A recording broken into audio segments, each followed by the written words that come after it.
자, 창세기 2장 21절에서 23절 말씀은 우리가 내용적으로도 잘 알고 있는 부분입니다. 하나님께서 어떻게 여자를 만드셨는지, 하와를 만드셨는지에 대한 이야기가 됩니다. 그렇지만 오늘 이 말씀을 준비한 것은 돕는 배필에 관한 것이고, 그 돕는 배필로 세워지는 제자에 관해서 말씀을 드리고자 합니다. 먼저 지난 시간에 예수님께서 제자를 부르시는 것에 대해서 말씀을 드렸습니다.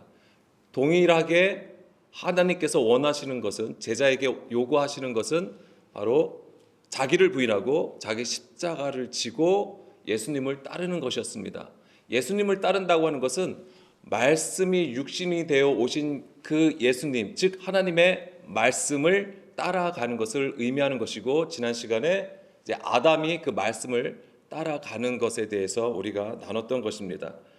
자, 예수님의 공생애의 시작은 바로 그 제자들을 부르시는 것에서부터 시작되었습니다. 마태복음 4장 17절 말씀해 보게 되면 회개하라 천국이 가까이 왔다라고 말씀을 하시죠. 그리고 하신 일이 바로 갈릴리를 중심으로 제자들을 부르신 것입니다.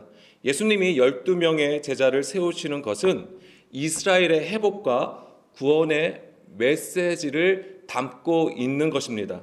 말씀이 육신이 되어 우리 가운데에 오신 예수님의 사역을 하시는 데 있어서 여러 명의 제자들을 세우시는 것은 매우 효율적일 수 있습니다. 그렇지만 예수님은 철저히 하나님의 말씀을 따라 순종하신 것을 보여준다는 것을 우리가 기억해야 하는 것입니다. 지난 시간에도 아브라함이 보여준 그 제자의 길, 그것을 우리가 하나님께서 갈대아 우르를 떠나 그 가나안 땅으로 인도하시는 그 중간에 그가 하란에 머무는 것과 관련해서 나눴습니다.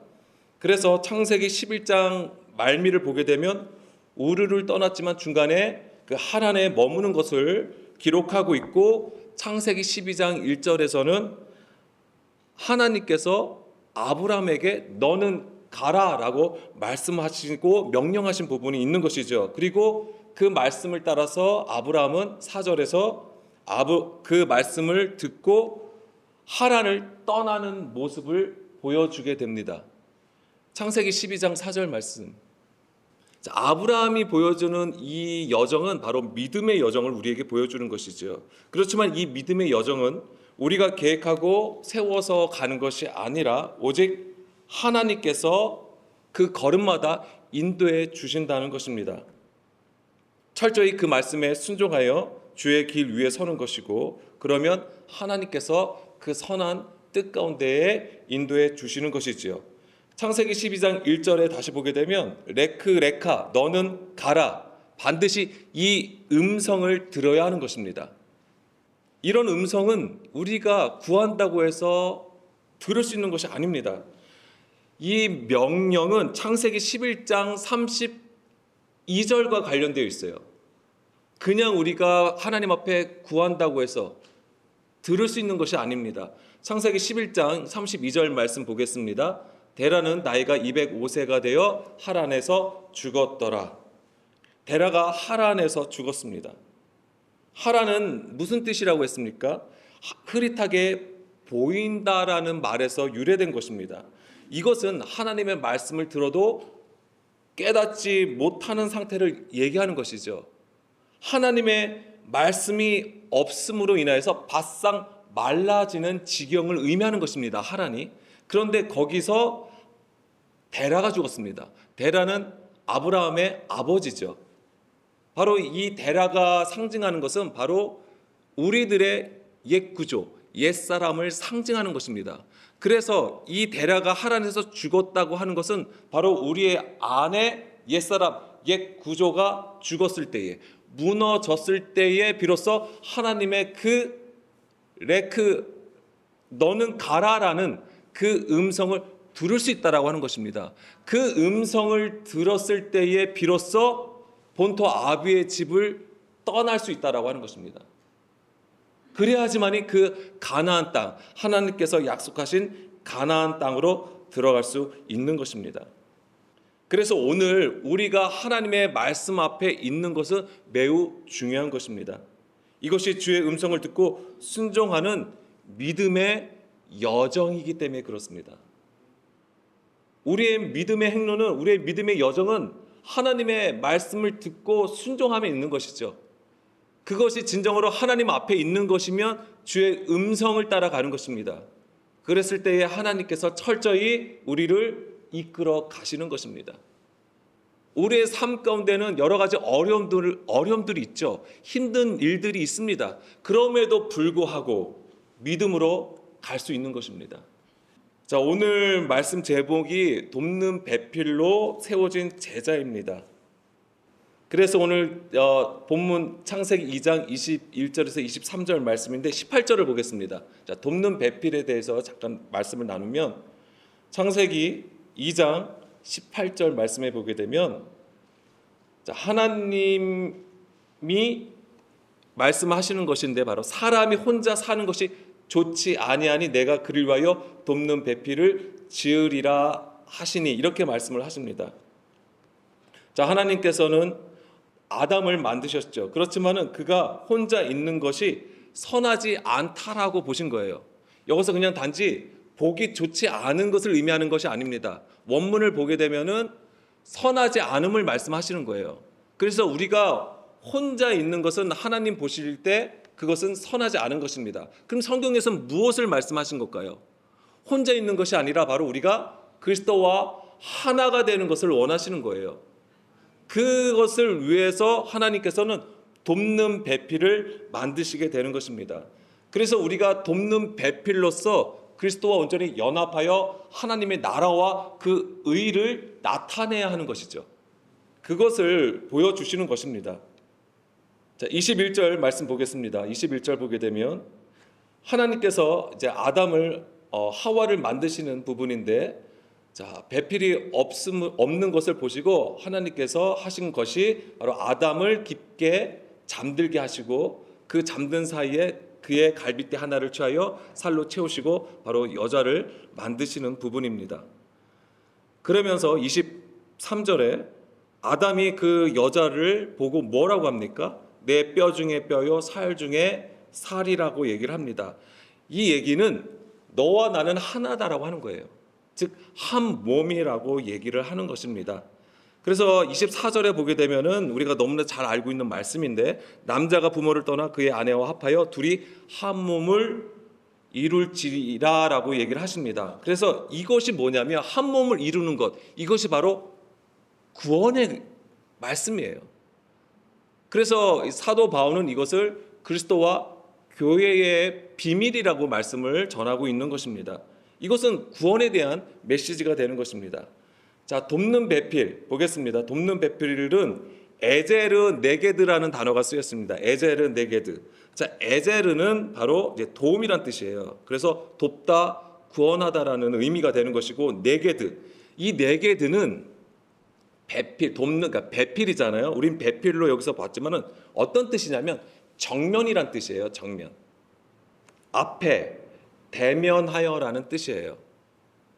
그래서 이것은 어떤 의미를 가지고, 그러니까 신랑과 신부가 서로 결혼할 때에 마주보고 그 수건을 벗겨주는 그거와 같다라고 하는 것입니다. 그래서 그 정면이란 뜻을 가지고 있습니다.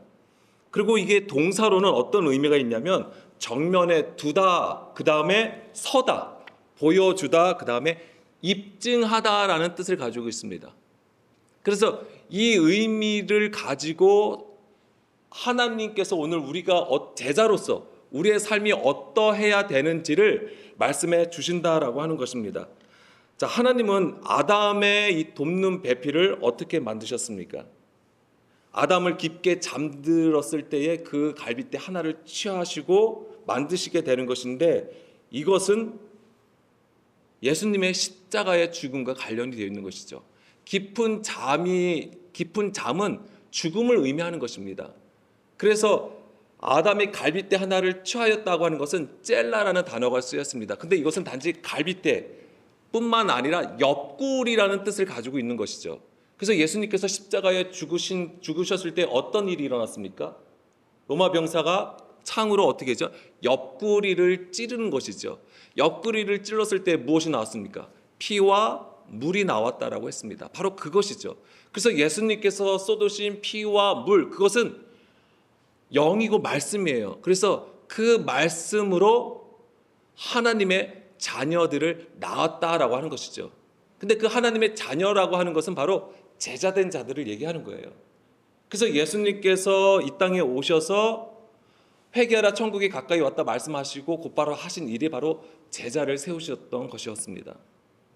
자, 야고보서 1장 18절 말씀 보겠습니다.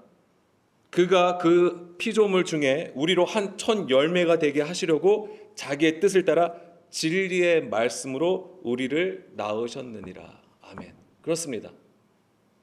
진리의 말씀으로 우리를 이끌어 가시는 거예요. 진리의 말씀으로 어둠 가운데 있는 자들에게 빛을 비춰 주심으로써 우리를 세상으로부터, 육신으로부터 구별하여 내시는 것입니다. 그것이 교회예요. 교회의 뜻이 그런 것입니다. 구분하여 세웠다라고 하는 거예요. 그러한 자가 바로 하나님의 아들들이 되는 것이고, 그 하나님의 아들들을 바로 제자로 보여주시는 것이죠. 그래서 이 땅에서 첫 열매가 되게 하시는 것입니다. 그래서 우리가 예수님을 믿는다고 해서, 교회를 다닌다고 해서 그냥 되어지는 것이 아닙니다. 철저하게 그 하나님의 말씀을 따라서, 예수님의 말씀을 따라서 그 가르침을 받아 순종할 때에 첫 열매가 되는 것이고, 주의 제자로 살아가는 것입니다. 자, 요한복음 8장 31절 32절 말씀입니다. 그러므로 예수께서 자기를 믿은 유대인들에게 이르시되 너희가 내 말에 거하면 참으로 내 제자가 되고 진리를 알지니 진리가 너희를 자유롭게 하리라. 아멘. 이거 예수님께서 무슨 말씀, 누구에게 하신 거냐면 자기를 믿은 유대인들에게 하시는 거예요. 근데 이들이 가진 믿음은 성경에서 말하는 그 믿음이 아니었던 것이죠. 예수님께서 보여주신 기적들, 말씀들, 그것을 그냥 듣고 자기들에게 너무 좋은 거예요. 그것을 따라서 갔던 외식하는 자들이었습니다. 대부분이. 그들에게 말씀을 하시는 거예요. 너희가 내 말에 거하면 참으로 내 제자가 된다. 그러니까 여기서 제자가 되는 것은 무엇이 있어야 되냐면 예수님의 그 말씀에 거함이 있어야 되는 거예요. 우리가 그냥 단지 가르침을 받고 듣고 성경 공부해서 되어지는 것이 아닙니다. 우리가 1차적으로 가지고 있는 것은 문자라고 하는 거예요. 겉의 것이에요. 그 안에 있는 영, 진정으로 하나님께서 우리에게 말씀하시고자 하는 그 진의, 그것을 깨달아 살아갈 때에 비로소 제자로서 살아갈 수 있음을 말씀하시는 것입니다. 그들은 수고하고 무거운 짐을 지지 않아요. 사람의 가르친 계명에 매이지 않습니다. 자유롭게 되는 것입니다. 죄로부터, 매여 있는 것으로부터 자유롭게 되는 것입니다. 우리가 마음대로 무엇을 할 수 있다라고 하는 것이 아니에요. 자유라고 하는 것은 철저하게 하나님의 영을 따라 진리로 증거하는 증인으로 살아감을 얘기하는 것입니다. 여기서 진리가 나오잖아요. 이 진리가 뭐냐면 알레데이아예요. 알레데이아. 이 단어를 풀어서 말씀드리면 란다노의 부정형이에요. 자, 란다노의 부정형이라고 말씀드렸습니다. 그럼 란다노가 뭐냐면 숨기다, 감추다예요. 그러면은 다시 말씀드리면 이 진리는 숨기다의 부정이에요. 그 얘기는 무슨 얘기죠? 나타나고 드러난다라고 하는 것입니다. 그것이 진리라고 하는 거예요. 그래서 예수님께서 우리 가운데 오셔서 진리의 말씀을 선포하심으로써 무엇을 드러내시는 것이죠? 비진리를 드러내신다고 하는 거예요. 사람의 계명, 율법 조문을 드러내심으로써 참 하나님의 말씀을 나타내신다고 하는 거예요. 그것이 진리였던 것입니다. 그러면은 무엇으로 숨기고 무엇으로 덮여졌던 것입니까? 그것이 진리가 사람의 계명으로 덮여졌던 거예요. 그래서 자기들도 지키지 못하는 것을 가르치고 교훈을 삼게 함으로써 어떻게 하는 거야? 하나님 앞에 계속 불법을 저지르게 하였던 것입니다. 그것을 예수님께서 오셔서 책망하시는 거예요. 우리는 예수님이 사랑의 하나님이시고 우리는 사랑의 하나님, 예수님이 정말 온유하시고 우리를 정말 불쌍히 여기셔서 이끌어 가시는 그러한 예수님으로 우리는 생각을 하시지만 예수님은 굉장히 단호하시고 엄히하십니다. 엄중하세요. 강도의 소굴이 된 성전에 가서 그 모든 것을 다 뒤엎어 버리시잖아요. 외식하는 자들을 향하여서는 뱀들아, 독사의 새끼들아 이렇게 얘기를 하시잖아요. 그런 말은 우린 듣기 싫어하죠. 대신 따뜻하고 온유하고 좋은 말만 듣기를 원합니다. 근데 예수님의 말씀은 굉장히 엄중하시고 엄히하시다는 것을 알아야 됩니다. 그리고 혹 너에게 사랑한다라고 하셨을 때도 책망의 말씀으로 받을 수 있는 상한 심령이 있어야 돼요. 그것을 그냥 사랑한다고 그렇죠, 저를 사랑합니다, 저를 위로해 주시고 정말 따뜻하세요. 물론 하나님께서 우리를 위로하시고 우리에게 힘 주시는 거 맞습니다. 그렇지만 그 안에 우리의 육신을 책망하시는 단호함이 있으시다는 것, 엄히함이 있으시다는 것을 들을 수 있어야 되는 것입니다. 그런 자를 하나님께서 지키시고 보호하시는 거예요. 그래서 하나님께서 원하시고 구하시는 제사가 상한 심령이라고 하셨던 겁니다. 그 상한 심령이 우리가 세상에 치이고 힘들고 어려워서 상한 심령이 된 게 아니라 하나님의 그 말씀, 하나님의 그 말씀을 들음으로써 내 안에서, 우리 안에서 일하시는 그 하나님을 발견했을 때에 그것이 상한 심령이 되는 거예요. 그런 자를 주님은 이끌어 가시고 지키시고 보호하시는 것입니다. 그렇기 때문에 우리는 오늘 우리의 수건을 벗기기 위해서 반드시 그리스도께로 돌아가야 하는 것입니다. 그리스도로 우리가 돌아가는 게 무슨 얘기예요? 예수님께서 하신 말씀, 영과 생명으로 들어야 된다고 하는 것입니다. 그렇기 때문에 듣는 것이 중요합니다. 자, 요한복음 1장 17절 말씀 보겠습니다. 요한복음 1장 17절 말씀에 보게 되면 율법은 모세로 말미암아 주어진 것이요 은혜와 진리는 예수 그리스도로 말미암아 온 것이라. 아멘. 요한복음을 보게 되면은 모세, 율법이죠. 모세는 율법이라고 얘기를 합니다. 그리고 예수님의 그 말씀은 은혜와 진리라고 증거하고 있습니다. 모세를 나쁘다고 말하는 게 아니에요. 뭐냐면 영의 구조를 얘기하는 거예요. 그래서 모세는 율법을 상징하는 것이고 그 율법을 따라 사는 것은 곧 죽음이라고 얘기하는 것입니다. 그래서 그 안에 하나님의 진짜 의도, 깨달음을 가지고 살아갈 때에 그것을 바로 예수님께서 오셔서 우리 가운데 말씀하신 거예요. 그것으로 살아갈 때에 그것이 진정한 은혜가 되는 것이고 진리가 되는 것이라고 사도 요한은 계속해서 증거하고 있는 것입니다. 그 진리를 찾고 구하는 자가 바로 제자가 되는 것이죠. 그 제자는 개인적인 능력으로 진리를 깨닫는 것이 아니라 성령의 도우심을 받아 철저하게 진리 가운데로 나가는 것을 말합니다. 자, 모세가 율법을 얘기한다고 했습니다. 근데 모세는 어떤 인물입니까? 호렙산에서 떨기나무에 임하시는 하나님을 만나고 하나님으로부터 어떤 명령을 받죠? 애굽에서 이스라엘을 이끌어내라라고 말씀하시죠. 그래서 모세는 출애굽시켜서 광야를 지나 가나안 땅까지 인도한 자입니다. 어마어마한 자예요. 그런데 모세는 가나안 땅에 들어갔나요? 들어가지 못했습니다. 그렇게 엄청난 일을 했음에도 불구하고 그 약속의 땅으로 들어가지 못했습니다. 누가 대신 들어갔습니까? 여호수아가 들어갔습니다. 그것이 의미하는 것은 무엇입니까? 그러면은 모세가 뭔가 잘못했기 때문에 그것은 바로 예수님의 죽음과 십자가를 보여준다라고 하는 것입니다. 그래서 모세가 가나안 땅에 들어가지 못한 것은 바로 예수님의 십자가의 그 죽음을 얘기하는 것이죠. 즉 율법이 죽는 것을 얘기하는 거예요. 대신 그 율법이 죽었을 때에 모세가 죽은 다음에 누가 들어가냐면 여호수아가 들어가게 되는 것입니다. 여호수아의 이름이 바로 예수아예요. 예수님의 이름이 바로 여호수아가 되는 것입니다. 그리고 여호수아의 그 이름 안에는 새 생명이 있어요. 싹이 트다라는 의미를 가지고 있는 것이죠. 그러한 자가 바로 하나님의 그 약속의 지경으로 들어가게 됩니다. 그런데 모세와 여호수아의 관계를 우리가 좀 살펴봐야 됩니다. 자, 출애굽기 24장 13절 말씀 보겠습니다. 모세가 그의 부하 여호수아와 함께 일어나 모세가 하나님의 산으로 올라가며, 그리고 출애굽기 33장 11절 말씀. 자, 좀 전에는 부하라고 얘기를 하고 있고요. 자, 11절에서는 후반부에 보게 되면 눈의 아들 젊은 수종자 여호수아는 회막을 떠나지 아니하니라라고 되어 있습니다. 여기서는 수종자라고 되어 있습니다. 그런데 사실 여기서는 같은 단어가 쓰였어요. 샤라트라는 단어가 쓰였습니다. 샤라트.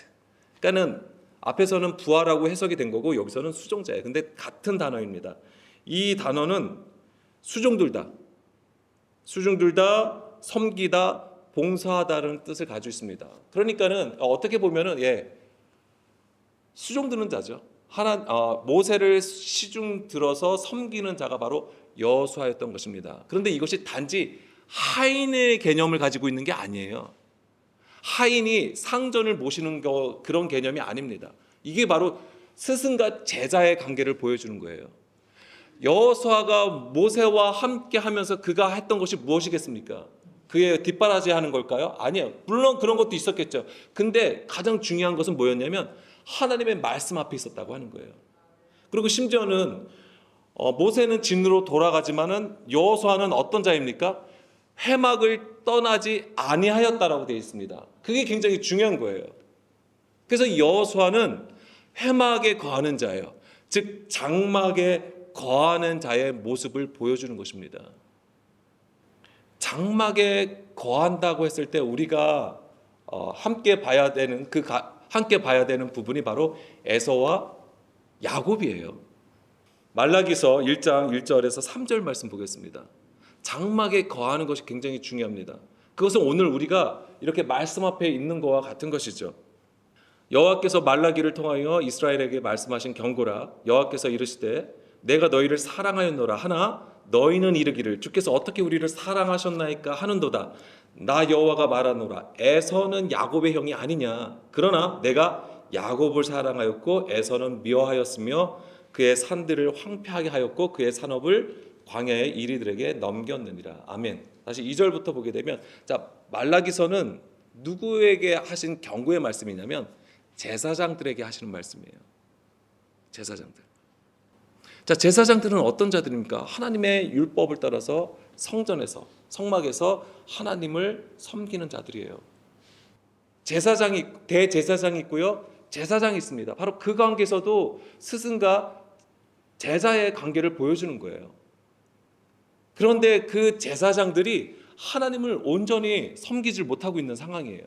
그거에 대해서 엄히 말씀하시는 것인데, 그래도 그들이 하나님 앞에 불법을 행하여도 하나님은 그들을 사랑하시는 건데, 그럼 어떻게 우리를 사랑하느냐라고 했을 때 하나님께서 하신 것이, 나는 야곱을 사랑하였고 에서는 미워하였다라고 하는 거예요. 뭐 에서는 그러면 하나님께 뭘 잘못하고 야곱은 하나님께 뭔가 잘해서 하나님께서 이 말씀을 하신 것일까요? 자, 에서는 육신의 장자를 얘기하는 겁니다. 먼저 된 자이고 큰 자를 의미하는 것입니다. 그는 장자이기 때문에 축복, 즉 그 아버지의 유업을 당연히 받는다라고 생각을 했던 거예요. 그렇지만 그는 오히려 그 장자권을 하찮게 여기게 되는 것이죠. 그것이 바로 뭐냐면 들사람의 영적 구조예요. 자, 창세기 25장 27절 말씀 보겠습니다. 창세기 25장 27절 말씀에 보게 되면, 이 아이들이 장성함에 에서는 익숙한 사냥꾼이므로 들사람이 되고 야곱은 조용한 사람이었으므로 장막에 거주하니라고 되어 있습니다. 여기서 에서는 익숙한 사냥꾼이라고 합니다. 사냥꾼. 들에 있는 사람이에요. 그래서 들사람이라고 되어 있습니다. 들에 나가서 짐승을 사냥하는 것이죠. 근데 이것이 어떤 거냐면 싸대예요. 이것은 성전 마당에 지경하고 같은 것을 의미하는 것입니다. 성전 마당이에요. 성전 마당에서 무엇을 했죠? 번제단이 있습니다. 거기서 뭘 했습니까? 짐승을 잡아서 하나님께 제사를 드렸던 곳이에요. 바로 그거예요. 짐승을 잡아서 사냥꾼이잖아요. 짐승을 잡는 일을 한 거예요. 이것이 바로 에서가 가진 영적 구조예요. 이사야 1장에 보면은 하나님께서 책망하신 부분이 무엇입니까? 너희들이 성전 마당만 받는다고 하시는 거잖아요. 너희가 제사는 열심히 드리고 있는데 나를 위해서 제사를 드리고 있다고 하지만은 외식하고 있구나. 겉의 것으로만, 보이는 것으로만 하나님을 섬기고 있구나. 그것을 가지고 성전 마당만 받는다라고 말씀을 하신 것입니다. 그것이 바로 에서의 구조였던 거예요. 육신의 속함을 얘기하는 것이죠. 반면에 야곱은요, 장막에 거한다고 되어 있습니다. 장막에 거하는 자로 조용한 자라고 얘기했습니다. 조용하다라고 하는 것은 탐함, 완전하다라는 의미를 가지고 있어요. 완전한 자라고 하는 거예요. 야곱이 어떤 도덕성이나 성품이 조용한 걸 얘기하는 게 아닙니다. 완전하다고 하는 거예요. 근데 그가 정말로 완벽해서 완전하다고 말씀하신 것이 아니라 그가 어디에 있습니까? 장막에 있다라고 하는 거예요. 그 장막 안에 거하였다고 하는 것은 바로 주의 얼굴 앞에 있어서 주의 말씀을 듣는 것을 얘기하는 거예요. 그 안에는 하나님의 책망하심과 하나님의 교훈하심과 하나님의 징계하심은 물론이거니와 하나님의 정말 진정한 그렇게 말씀하신 하나님의 그 뜻과 마음까지도 깨닫는 자라고 하는 것입니다. 우리가 그런 수준에 있기를 원합니다. 세상에서 완전하고 완벽한 자가 되라고 말씀드리는 게 아니에요. 우리는 실수도 하고요, 부족하고요, 연약하고요, 넘어질 수도 있는 자들입니다. 그럼에도 불구하고 우리는 반드시 주의 말씀 앞에 있어야 되는 것입니다. 그 말씀만이 우리를 이끌어 가시는 것이고 그 말씀만이 우리를 세상으로부터 지켜주시는 것입니다. 믿음으로 이길 수 있다라고 하는 거예요. 그게 세상 사람들이 볼 때는 예수님의 십자가는 정말 어리석은 일이죠. 그럼에도 불구하고 하나님은 그것이 능력이라고 하십니다. 그러한 능력과 성령의 역사가 우리에게 반드시 있기를 소망합니다. 그렇기 때문에 오늘도 우리가 이렇게 주의 말씀을 듣고 앞에 있는 것이 중요한 것이죠. 사루 2장 1절, 데살로니가 후서 2장 1절 말씀해 보게 되면 형제들아 우리가 너희에게 구하는 것은 우리 주 예수 그리스도의 강림하심과 우리가 그 앞에 모임에 관하여. 바로 이 모임, 에피시나고게 완전한 모임이란 뜻이에요. 이게 완전한 모임. 이 완전한 모임이라는 게 뭐냐면 어떤 좋은 프로그램을 가지고 있는 걸 얘기하는 게 아니에요. 위로부터 오는 성령의 권능을 받는 것을 얘기하는 것입니다. 그러한 자가 바로 교회가 되는 것이죠. 그런 자 안에 하나님이 거하시는 거예요. 너희가 하나님의 성전인 것을 알지 못하느냐? 근데 그 성전은 어떤 성전입니까? 하나님의 영이 거하는 처소라고 하는 것입니다. 우리가 장막에 있다라고 하는 것이 바로 그거예요. 어떤 공간적인 개념이 아니에요. 우리가 어떠한 존재로 서느냐, 이것에 대해서 말씀하시는 거예요. 그래서 장막에 거한다고 하는 것은 바로 주의 돕는 배필로서 하나님의 영광, 살아 계심을 나타내는 복음의 증인이라고 하는 것입니다. 우리의 부르심이 거기에 있는 거예요.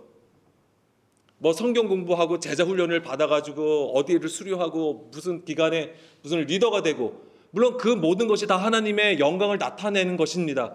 그렇지만은 정말 중요한 것이 무엇입니까?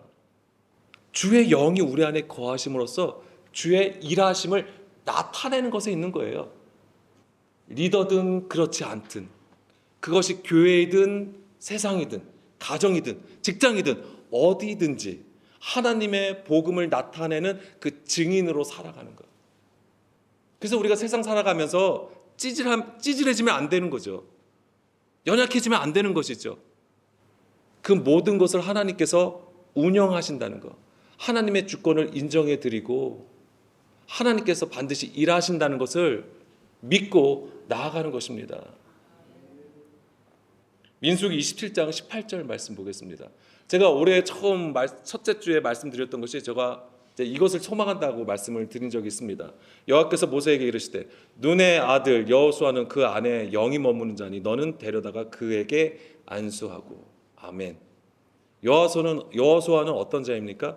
그 안에 영이 머무는 자예요. 그는 철저하게 제자의 삶을 살았습니다. 그의 표면적인 스승은 모세이지만 하나님은 그 율법을 따라 그 안의 것을 찾고 구하는 자로 여호수아를 동행하게 하셨어요. 그래서 거기서 가르치시고 훈련시키심으로써 부활의 상징, 그것이 가나안 땅에 들어가는 것입니다. 그 부활의 상징으로 여호수아를 통하여 가나안 땅을 정복하게 하신 것입니다. 오늘 우리에게 이 놀라운 일이 있길 간절히 원합니다. 우리 이 교회가 여호수아의 사명이 있다고 했습니다. 물론 우리가 세상의 모든 분야에 하나님의 복음을 전하는 그런 일들로도 우리가 해석할 수 있는 것이지만은 바로 가나안 땅 정복, 즉 우리 안에 육신의 구조를 진멸하여 하나님의 샬롬이 이루어지는 그 놀라운 하나님의 안식이 세워지는 것을 말하는 것이죠. 지금 우리는 치열하게 싸우고 있는 거예요. 가정에서든 세상에서든, 심지어 이 교회 안에서도 우리는 이 치열하게 나의 육의 것과 싸우고 있는 것입니다. 그렇기 때문에 우리가 방심하거나 타협하거나 또는 게으르거나 그것에서 반드시 우리가 벗어나야 되는 것입니다. 마지막으로 창세기 2장 7절 말씀 보겠습니다. 이것도 우리가 너무나도 잘 알고 있는 내용이에요. 그런데 오늘 이 말씀이 어떻게 또한 읽혀졌냐면, 여호와 하나님이 땅에 흙으로 사람을 지으시고 생기를 그 코에 불어넣으시니 사람이 생명이 되니라. 아멘. 많은 사람들이 예수님을 따랐습니다. 그렇지만은 예수님께서는 예수님 앞에 앉아서 하나님의 진리의 말씀을 들을 수 있는 제자들을 세우셨죠. 바로 그 그림이 되는 거예요. 땅이 뭡니까? 세상이에요. 비록 하나님을 믿는 백성이라고 할지라도 이 땅의 존재로 살아갈 수 있는 것입니다. 그것이 바로 에서예요. 그런데 하나님께서 이 땅에서 무엇을 구별해내시는 거죠? 흙을 가지고 사람을 지으신다고 하는 겁니다. 그것이 바로 제자들이에요. 구별하여 내시는 거예요. 많은 무리로부터 구별하여 내시는 것입니다. 그들이 제자예요. 그런데 그 제자들조차도 예수님의 공생의 기간 동안 그 제자들조차도 자기들이 알고 있었던, 자기들이 가지고 있는 율법을 가지고 메시아를 따라갔던 거예요. 진정한 예수님을 따르는 게 아니었어요. 그들이 비로소 예수님의 말씀을 이해하고 진정한 주의 길로 걸었던 것은 언제였습니까? 사도행전 2장, 그렇죠?